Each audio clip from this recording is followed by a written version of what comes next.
So welcome everybody to the Planning and Preparing for Community-Led Disaster Recovery session. This is an introduction to planning and the resource Planning and Preparing for Community-Led Disaster Recovery Guide for Local Organisations and the accompanying workbook.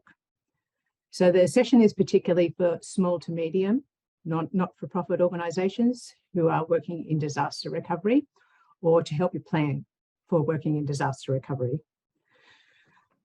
So the session is practically focused. We're going to have some opportunities to go into breakout rooms and do some activities from the guide and workbook.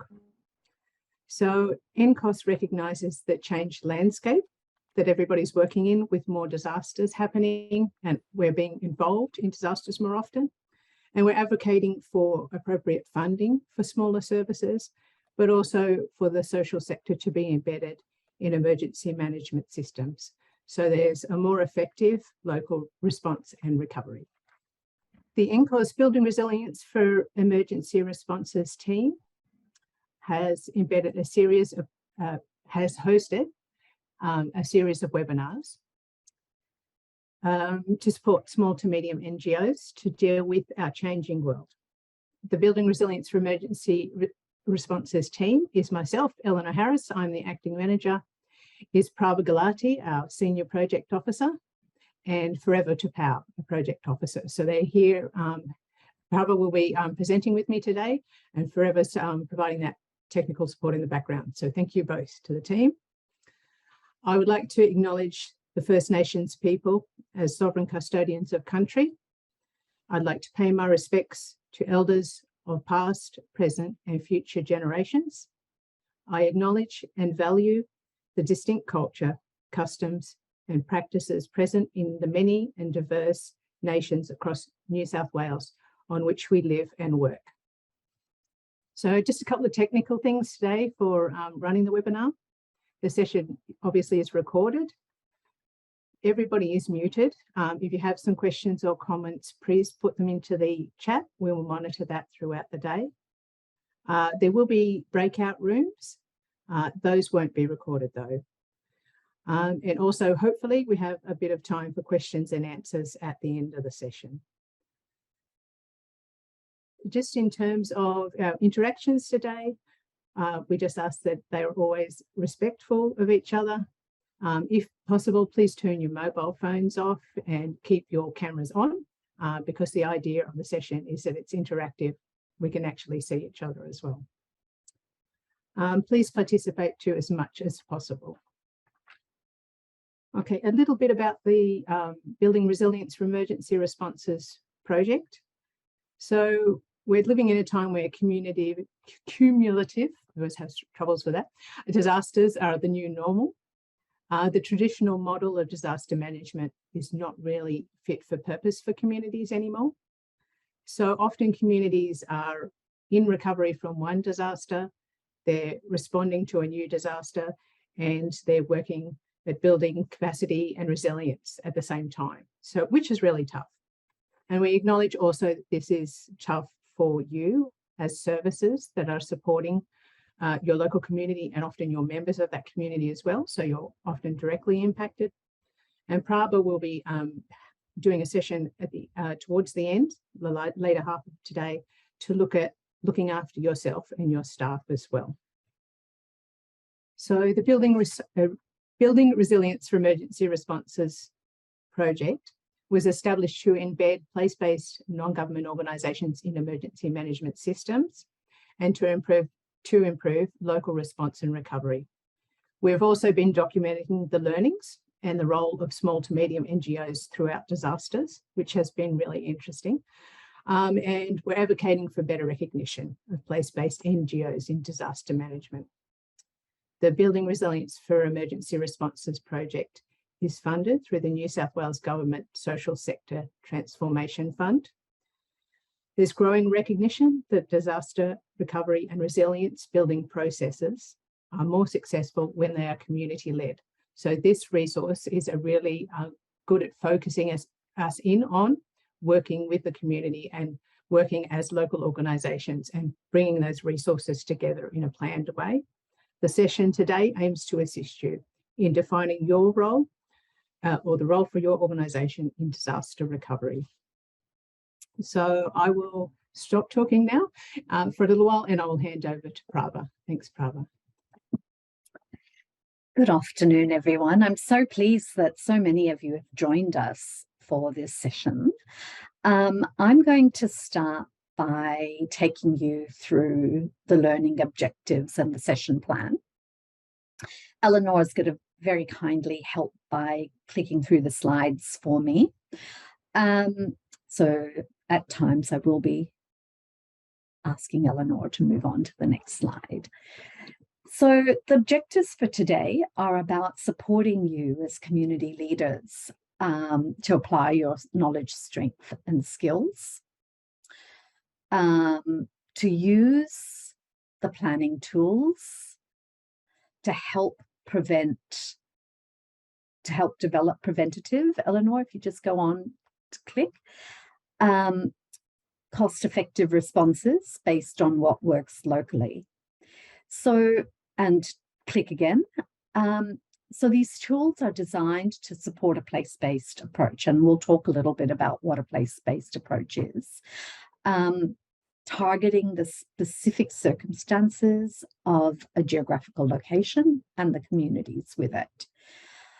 Using the tools developed by the NCOS Community Resilience, Wellbeing and Recovery Project will help, we hope, local agencies to develop a systemic understanding of how disasters impact on people's lives and bring together players from different organisations to develop and build solutions. So what the whole intention of these resources is that when community leads and prepares a response based on local needs, this in and of itself requires government to share decision-making with community leaders in order to work towards collaborative shared outcomes. If we could go to the next slide. So what we're going to be covering today is disaster recovery, your roles, evaluating where local organisations contribute, and then thinking finally about what do you as community and organisational leaders need to do to support yourselves, your staff, and volunteers, because local organisations like yours already support the well-being of their communities in thousands of ways every day. You provide services, you bring people together socially, and you share information. And when disaster strikes, this is another demand made of all of you. So let's go on to the next slide. So what we're going to be going through is the first of the publications that was created as part of the Community Resilience and Wellbeing Recovery Project. And it's the Planning and Preparing for Community-Led Disaster Recovery. So this presentation is based on this first guide, which is specifically aimed at local organizations, helping you to understand and prepare for supporting your communities through disaster recovery. The guide was developed through consultation with people working in disaster recovery and resilience building across New South Wales, as you know, across a wide range of organisations, as well as looking at other studies done in the area. Along with this resource, there is a set of practical worksheets. And then the third resource is a guide for funders, large organisations and others seeking to support local organisations. All three of these resources are available on the website. The link is on the slide below. And as I said, this workshop is primarily based on the first guide, and we'll also be referring to a couple of the worksheets from the workbook. we move on to the next slide. So when we talk about disaster recovery, there's quite a few terms that we use. And what I want to make sure is that we've got a shared understanding of what these terms mean.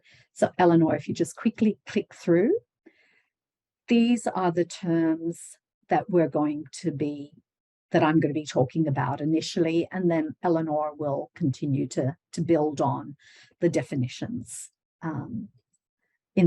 that we cover in this section. Next slide. So what is a place-based approach? Place-based working is a person-centered, bottom-up approach, which is used to meet the unique needs of people in one given location. It's about working together to use the best available resources and to collaborate to utilize local knowledge and insight. Thanks, Eleanor. By working collaboratively with the people who live and work locally, a place-based approach aims to build a picture of the system from a local perspective, and it seeks to highlight the strengths, the capacity, and the knowledge of all those involved. So it acknowledges the complexity of people's lives by working in direct partnership with a range of people and provides a way of uncovering the needs and strengths of local communities. Excuse me. The research shows that using place as a frame of reference helps support civic engagement and focuses effort and intention on the strengths of communities. So just to give you an understanding of what the difference is between a place-based approach and a place-focused approach.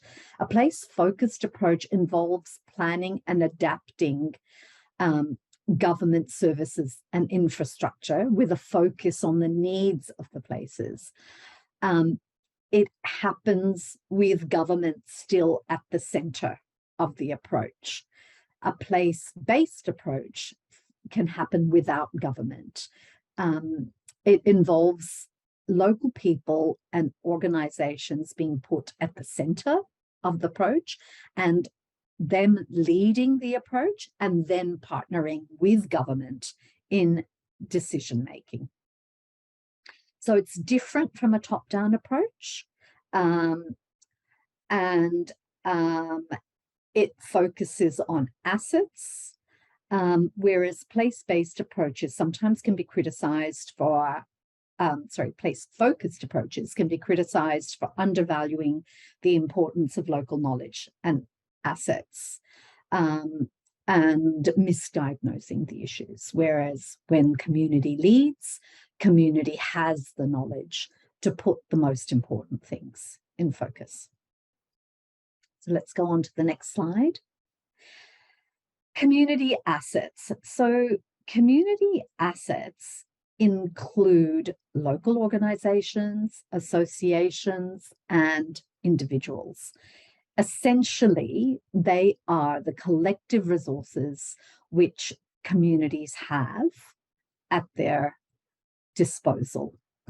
Those assets and resources which can be leveraged to develop effective solutions to promote social inclusion and improve the health and well-being of citizens. And I just want to let you all know that we will be giving, at the end of the presentation, we will be sending a copy of the slides out to everyone so that you've got those. The research that was done as part of this project identified the multiple and the critical role of community assets. So place-based NGOs, volunteer-led organizations, service organizations, and individuals in recovery. Some of the key findings were that local assets are recovery and resilience enablers. And what that means is that they have the local knowledge, information, and networks essential to recovery work. They connect people and organizations to recovery. Now, some of these things are things that you probably already know, but I think it is helpful to know that the research actually backs that up. The research we've done and others have done backs that up. Local community assets provide essential access points to people entering a community during and after disaster by providing information, advice, and linkages. Their understanding and knowledge of community needs is essential to appropriately designed and implemented resources. And of course, community assets on the ground are there and active during emergencies and recovery. So this frame that you can see in front of you is helpful in terms of understanding how government can work with community organizations, how they interact and impact on people's lives. It supports government policymakers to think differently. It starts to break down the barriers between sectors by showing how community assets can drive local solutions, and it supports preventative and cost-effective responses. So let's move on to the next slide. So finally, what do we mean when we talk about a local organisation? Our definition is that it is any place-based, small to medium, non-government organisation that has a long-term local presence in a community or that emerges in a local area to support the community. So as you can see on this slide, there's a large number of types of organizations that we would call local organizations. And while local branches of state or national service and community organizations are listed as well, we aren't talking about branches of federal or state government, even though they may have a presence in the local community, in the regional centre. That's not what we're talking about in this session when we talk about local organizations. So finally, what is community-led disaster recovery? The definition up on the slide is a key definition that comes from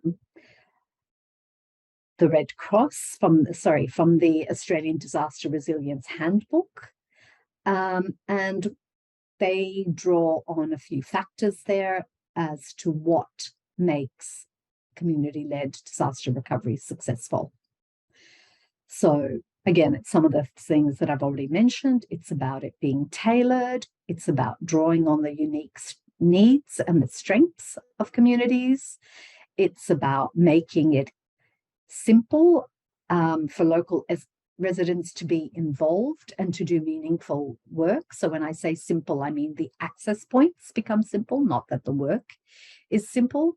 And it actually builds local skills and capacity in the community, which can then be drawn on in future disasters.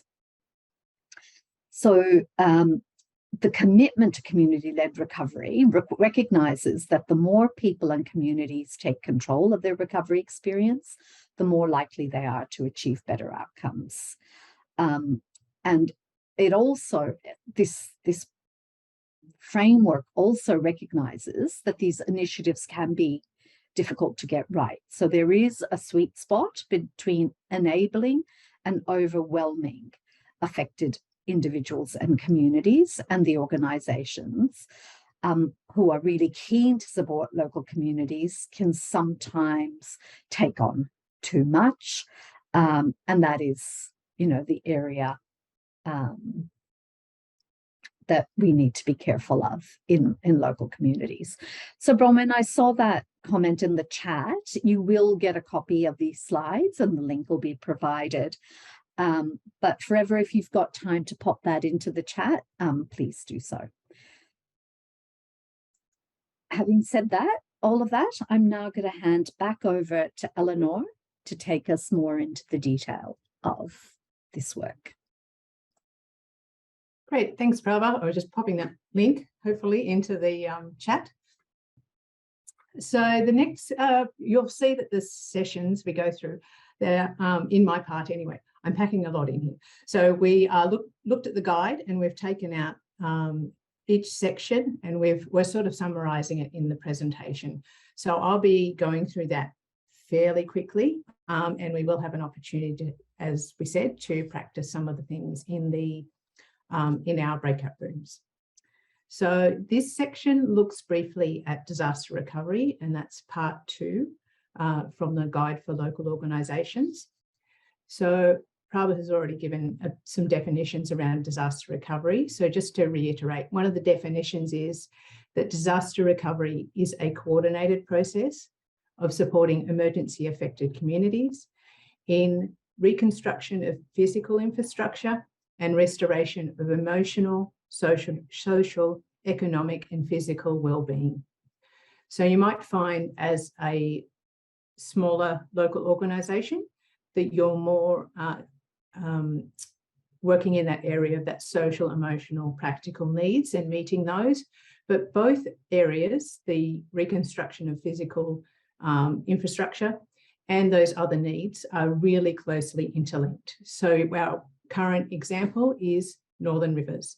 So if people don't have a secure home, a lot of those other things, the social aspect, their physical needs, their well-being are also impacted as well. So that's just something to keep in mind. So this slide is this little diagram here is taken from the guide as well. It's a fairly simple representation of the emergency management process. So before the disaster, prevention, planning, preparation, those kind of activities. The disaster strikes, obviously the focus is on protecting life and property. Then early recovery, the focus very much on those practical needs, making sure people have what they need. Mid-term recovery, we can look a little bit more to the psychosocial support, making sure people have those longer term needs met. Then long-term recovery, we're starting to really think about, we're still working on recovery, but also looking forward a little bit as well to how do we be more prepared for the next time to make sure this doesn't happen again. So, or doesn't happen again, or when it does, that it's not as bad as it was the last time. So when you look at this cycle and you think about the communities that you're working with at the moment, or your own community, pop in the chat, where do you think your community is up to? Hi, Eleanor. Anne's just popped in the chat that when she was a manager at DCJ, disaster recovery was crucial. She's thanking NCOS for organising this. It would be good to have more NGOs involved in the LEMC. Thank you, Anne. You've actually touched on a few of the things that we will be touching on in the session today as well. So thank you for highlighting that, and thank you for thanking us for our support. It's great. In reality, you probably know that disasters don't flow in this nice orderly way, that, as we said, sometimes communities are already coping with the impacts of a disaster and something else happens, and then they're trying to work on planning and preparing at the same time. So it's sort of a really complex environment to be working in. Eleanor, I'm just monitoring the chat, and I can see that most people are looking at, are saying that they're at midterm in terms of the stage they're at.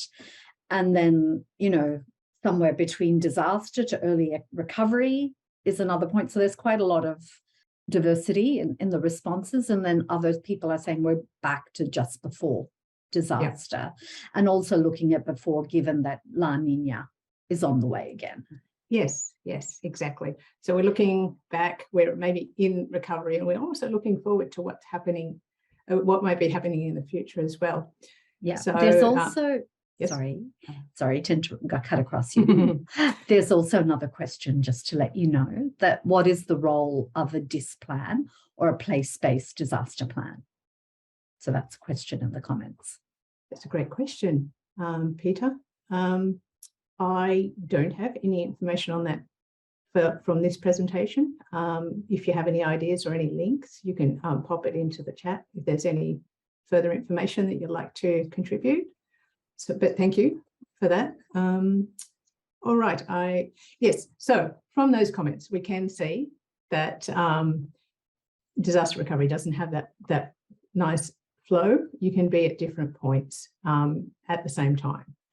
So in terms of planning for your local organisation and how you're going to be involved in disaster recovery, there's not really any particular good time. It's like, we'll do it now because it's there isn't a good time anymore. We're always looking ahead to what's happening next or recovering from what has happened. So choose a time that works for your organisation, depending on your capacity, and use this tool as well because it helps you really work through that process and come up with something really clear. Okay, I notice there's a couple more questions in the chat. Yeah, and Sally's pointed out that yes, you can be at the community can be at different points. It can be the same disaster that they all went through, but there can be different points in their recovery. So thank you very much for your input into that one. So that was a really quick light touch on disaster recovery there. So we're looking now at part 3 of the guide, and it's planning your role in disaster recovery. So most of the input in the guide is from case studies from working with local organisations and their experience of disaster. So the things they said worked for them, the things that didn't work, the things they wish they had, and what would really help. So you might look at some of these examples and things that we're talking about and go, yes, that's our experience as well. As you know from your own experiences, community organisations contribute to disaster recovery in a lot of different ways. So your everyday work, actually, you do community events, you do community education, you support people, families who are in crisis. That's your day-to-day work. So a lot of your core work for local organisations is building the resilience and looking and maintaining and building the wellbeing of people in the community. So that's what still needs to be done when a disaster happens. So it may be also providing support to vulnerable or at-risk people. So your service is trusted and known, and that's really valuable, especially during the upheaval of a disaster, because a friendly face, a known service is really invaluable. So people sometimes will access your service just for that friendly face, familiar face, and a listening ear, and that is of real value. So providing information, referral, and practical support, again, that's often what local organisations do as part of their day-to-day work, and that's also what is needed after a disaster often. A lot of services say the demand for their services can double or triple after a disaster because people know them, they know that's where they can get information and support they need, so they will come there after a disaster. So, and being present in the community. Again, just that constant present with that upheaval, with different services and things happening all over the place and all this change after a disaster, the known local service can be just a real benefit just because you're there before, during, after the disaster. And that could be a real calming presence for people as well. Another point that a lot of local services have said, you have the relationships with people in the community and you understand the community as well. And that's a really valuable aspect, especially for other services that are coming in after a disaster. So they don't often know the community, but you do. So that's another really valuable aspect that you offer, especially to other services, but the value is not often noted. So we'll talk a little bit about that a little bit more shortly. So in talking to organisations for the project, we they talked about lots of different ways they contributed to disaster recovery. So part of the planning is thinking, well, what can we do? And what else do we want to do as part of disaster recovery? So here are a few of the things that they talked about. These are the things that we offered in disaster recovery. In a little bit, we'll have a poll, a Zoom poll that will pop up just to get an idea of either the support that you've already contributed in disaster recovery or the support that you think you can provide when something happens. So the idea of the guide and the workbook is to really help you clearly identify the roles your organisation is well placed to and willing to provide, and the resources that you need to provide these roles. So having a clear understanding of the support you will provide enables you to advocate for your organisation to deliver these roles, so to say, this is what we can do, and actively seek resources to help you. So this is what we need to do this.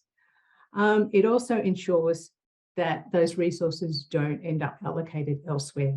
So many of the services we've spoken to have said, they had to be actually pretty clear and pretty forceful in some cases to say, this is what we do, this is how we can help in this space, to get their voice heard. And having a clear plan and having a clear list of what you can do and what you can't do as well is a way to make sure that you have those resources. And the process also helps you avoid the common pitfall. Because you're part of the community, sometimes there's that feeling that you have to do everything that the community asks you for, or that you think the community needs, and you end up doing too much and then burning out. So having a plan is making sure you have that balance. You can be really clear about, yes, this is what we can do. Also, no, that's not something that we can do. So common challenges that local organisations experience in disaster recovery. You might find some of these are common if you're a local organisation. So limited financial and practical resources. Sometimes the financial resources, there's quite a bit out there. It's just a matter of having the time to identify what you can apply for and actually applying for it. Staff and volunteers are often impacted themselves. So they might feel that they need to support the community, but they're doing it pretty tough themselves. Limited experience in disaster recovery and resilience. So it's a fairly specialised field. Not everybody has the learning and the expertise in that field. So sometimes it's a bit of an unknown working in that situation, and finding out and getting your staff and volunteers up to speed can also take time. A lot of services say, when they're involved in disaster recovery, but they're doing that on top of their normal work. So it's twice the amount of work or 3 times the amount of work. So it's not as if their normal work stops just because there's been a disaster.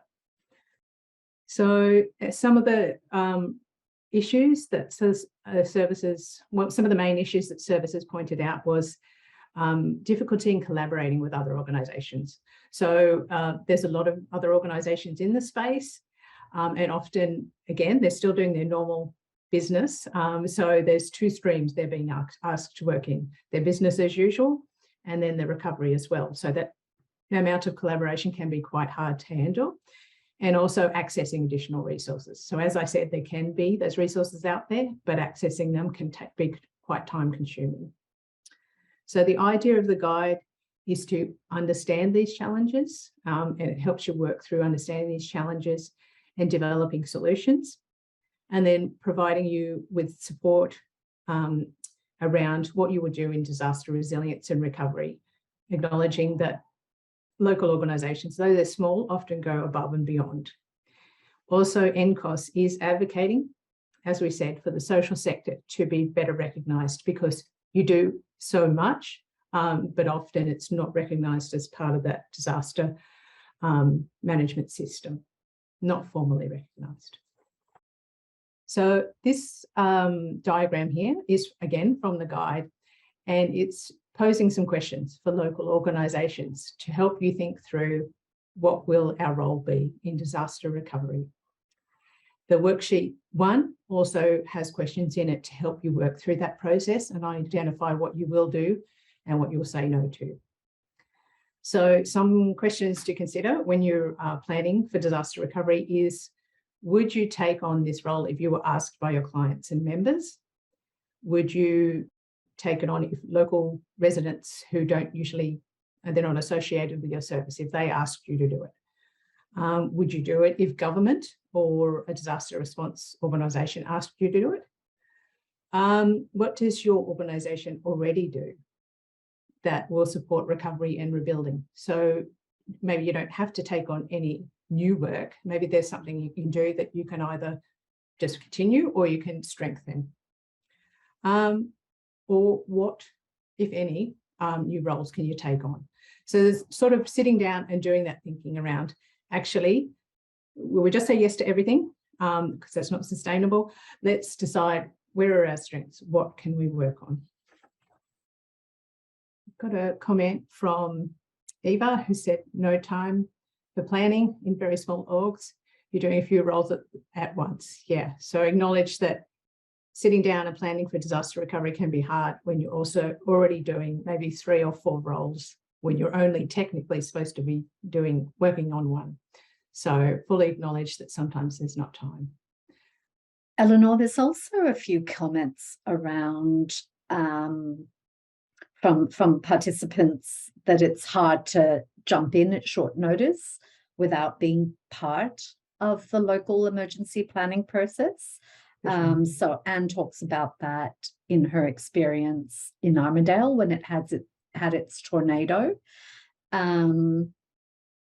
So they stepped up, but they were very conscious of boundaries that would be part of the LEMP, but they didn't know what was in the plan. Peter mentions that competition in the organisations gets in the way too.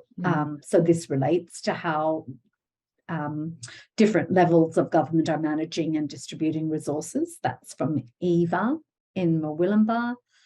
And then, the issue of outages, which has been raised by Daisy, Pauline at Daisy, with the fibre breaks and cable breaks for people reliant on Telstra. So, yeah, I just wanted to make sure you were aware of that discussion and people were also participating in that discussion. Yeah, thanks, Prabha.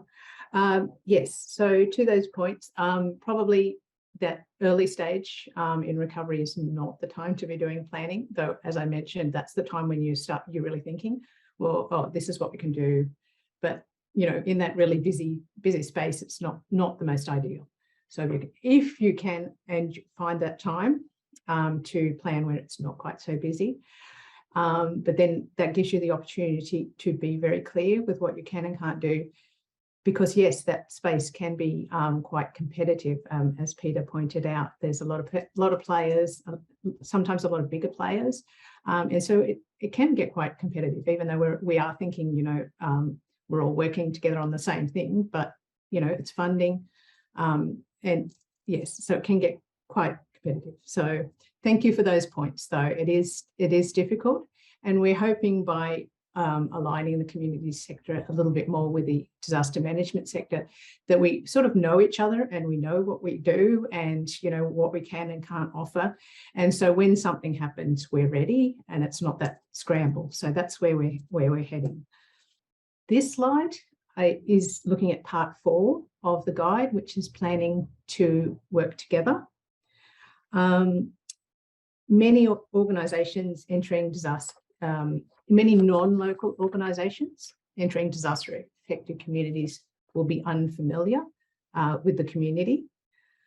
Local organisations are often asked to assist non-local Local organisations are often asked to assist non-local organisations because they've got that great link into the community already. They know people, they've got the connections, they know how the community works. So that can be great for local organisations because they get that additional support from larger organisations. but sometimes it can be a burden as well because everybody's asking them for information and connections. So I'd like to encourage the non-local organisations to keep that in mind when you are connecting with the local organisations, that there really is a cost for smaller organisations in facilitating those connections, and to factor that in when you're partnering with them. Okay, so this also is from the guide, and it's from just some pointers for those larger organisations around enabling local organisations. And you probably touched on these, it sounds like, in some of your conversations. So actually talking to the local services, talking to the local groups and asking them what they need to be able to do what they're doing is a great start. Trying to tailor the funding that you're offering. As I mentioned before, there's lots of funding out there, and, you know, services are under a lot of pressure to try and figure out, you know, what they should apply for. So having a think about what would make it easier for them. Your disaster recovery expertise, the bigger organisations often have that. How can you offer that in a useful, valuable way to these smaller organisations?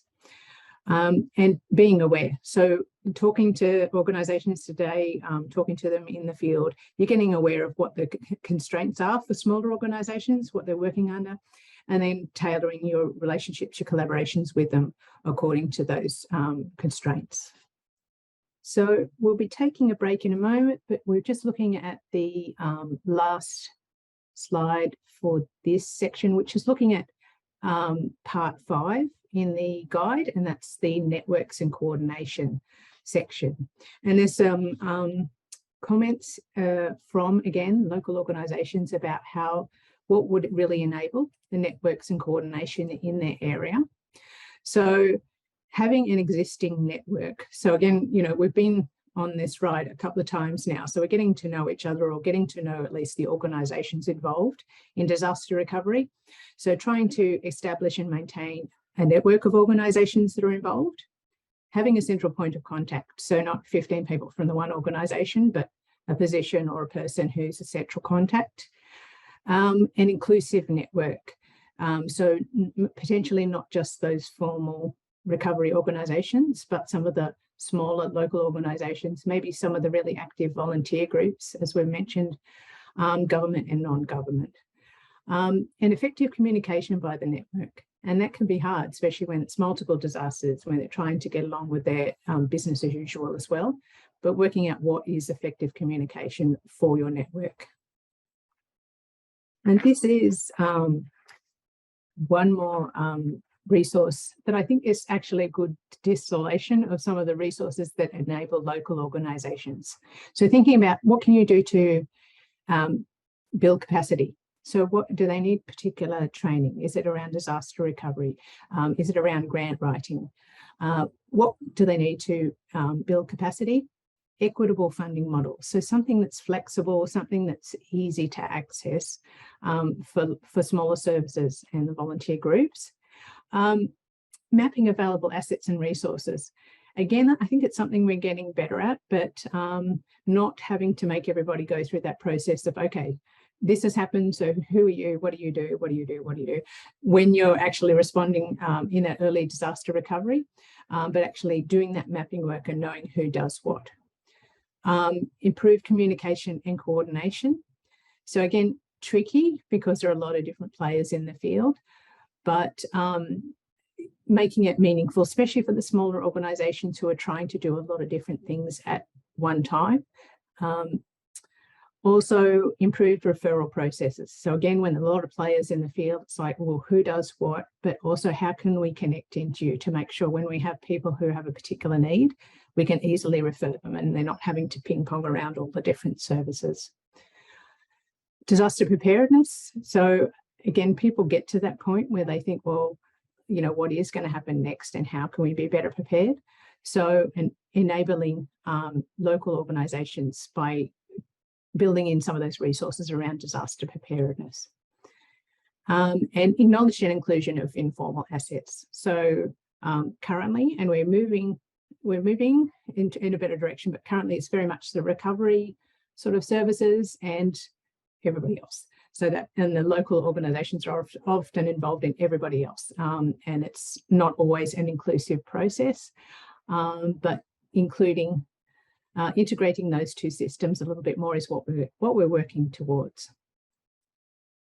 And some of the points local organisations came up with were having a bit of a resource kit for grant writing, which you potentially already have if you're a smaller organisation. So having the things like ABN, charity status information, and perhaps some outlines for the kind of projects you would apply for funding for, having them ready to go.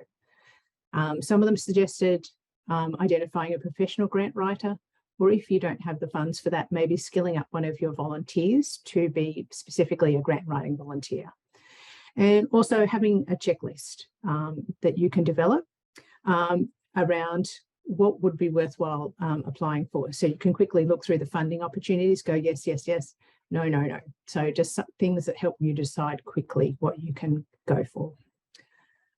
And just very quickly on another type of resources, we're just highlighting to you, and I'll let you know also in the follow-up, some of the resources from the project. So there's this resource that we're going through today, which we sent you the link for. There's also our Building Resilience for Emergency Responses, the flood and COVID pages, which is information, fairly up-to-date information for services around flood support and COVID support. And also our Building Resilience for Emergency Responses page will be up soon with those case studies from people, with podcasts and with links to other resources as well. So with that, I will jump forward to Prabha's section on wellbeing. Thanks, Prabha. As you can see, we're going to be talking about work, the impact of your work and self-care. I'm just going to say right now, because I know that this has been a long workshop and that people may need to leave, that this is the first time that we've run this, and we would really appreciate your feedback. You will be getting a feedback form with the email, with the slides. So we really, really value you taking the time to fill that out. Eleanor, if you could move on to the next slide. So this quote was written by a trauma physician, Rachel Naomi Remen, and it's really highlighting the fact that it is absolutely natural to be impacted by the work that you do when you're in helping professions, particularly when you're dealing with trauma and disaster. It's an occupational hazard. It's a cost of doing the work. And the research actually shows the more empathic you are, the more likely you are to be impacted by the work you do. The research also shows that the impact is cumulative.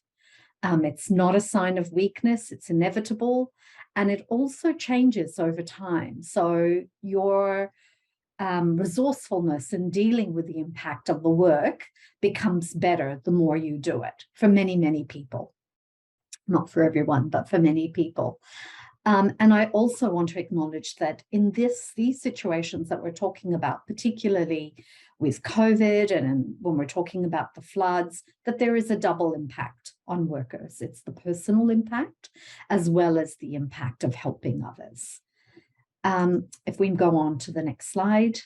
So if you just bring the first set of definitions up, what I want to highlight here is the difference between what we talk about stress and what we mean about trauma. So stress is something that disturbs our equilibrium. Trauma is something that overwhelms us. And by nature, the definition of trauma is that it is something out of the usual. It's unbearable, it's intolerable, and it does tax your normal coping mechanisms. And if you now bring up the second two slides. So these are other terms that you would have heard of working in the field, I'd imagine. Secondary trauma is the process of change that occurs by witnessing other people's suffering and need. So even if you haven't been through the experience yourself, when you experience secondary traumatic stress, it's almost as if your empathic response is so intense. It's almost as if you have actually been through those experiences themselves. The other term that you may have heard of that relates to that is compassion fatigue, which is the behaviors and emotions that result, and it's unique to helping professions. So it's the stress resulting from helping or wanting to be helped, but feeling overwhelmed by the helping behaviors, feeling that you can no longer manage those helping behaviors. And sometimes it can actually result in, yeah, thanks, Peter. We'll be getting on to that. The other aspect of it is burnout, which is also exhaustion. But the main difference with burnout is that it is that organizational factors are a very strong component. So it's when the demands of our job exceed the resources. Anyone who feels overworked and undervalued is at risk of burnout. And, you know, this is particularly the case when working in disaster recovery, when, as I said, you know, you're impacted by the emergency as well as the people that you're helping. Next slide, Eleanor. So these are some of the symptoms. I'm sure that, you know, these are that many of you be well aware of them and have experienced them at different times. Next slide.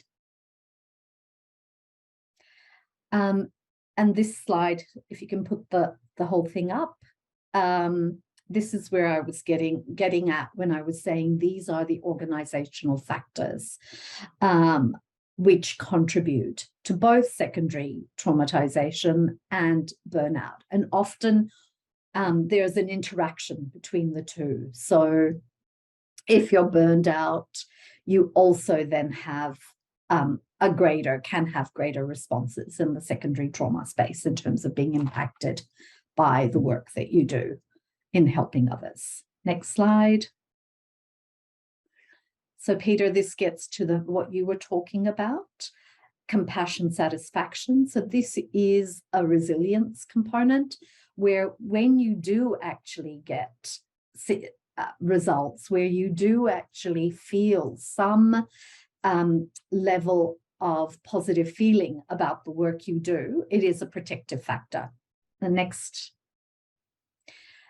And resilience, which is often referred to as bouncing back, it is actually an adaptive response. So we don't bounce back to where we were. We actually learn and develop more adaptive, helpful behaviors that will take us through the next time when we experience stress or adversity. Next slide, Eleanor. And this is a new concept that is emerging, well, relatively new concept compared to the others, and where we are starting to understand that simultaneously you can experience impact of trauma in a negative way, but you can also experience positive changes in the self. And often we tend to focus on the deficit. We tend to focus on the incapacitating effects of trauma. But post-traumatic growth can also provide opportunities from going through traumatic experiences. It can result in, and there's a lovely quote on the post-traumatic growth website. So there is the website's listed on that slide, which says acknowledging post-traumatic growth involves recognizing that light can be found in darkness, that hope can live within havoc, that good can be found in bad, and that capacity can flow from incapacity. Strength can exist within vulnerability, and there can be the trauma paradox of simultaneous growth and decline. And so in a nutshell, that is what post-traumatic growth is referring to. And Eleanor has put in the chat that we ran a workshop about 4 weeks ago, which Lou Harms, who's one of the eminent researchers in the area, and one of the survivors from the bushfires down in Victoria, gave her own personal account of how she'd experienced. Rhonda, I'm going to struggle with her surname, so I'm just going to say Rhonda, but you will see her speaking very powerfully in that workshop. Finally, I'm just going to, if you can just skip through to the next couple of slides because we're running out of time. Keep going. I just want to finish by defining, and we could run a whole day's workshop on self-care, but I really wanted to point out the difference between stress management and self-care. So stress management is about coping with the negative effects of what we feel. Self-care is preventative. It's about putting in place mechanisms when we are feeling well, when we are not going through stress and trauma, that will then enable us to deal with the trauma when it arises in our lives. So we'll have more resilience, we'll have more protection against the impacts of the work that we do when it goes through intense periods. Okay, let's go to the next slide.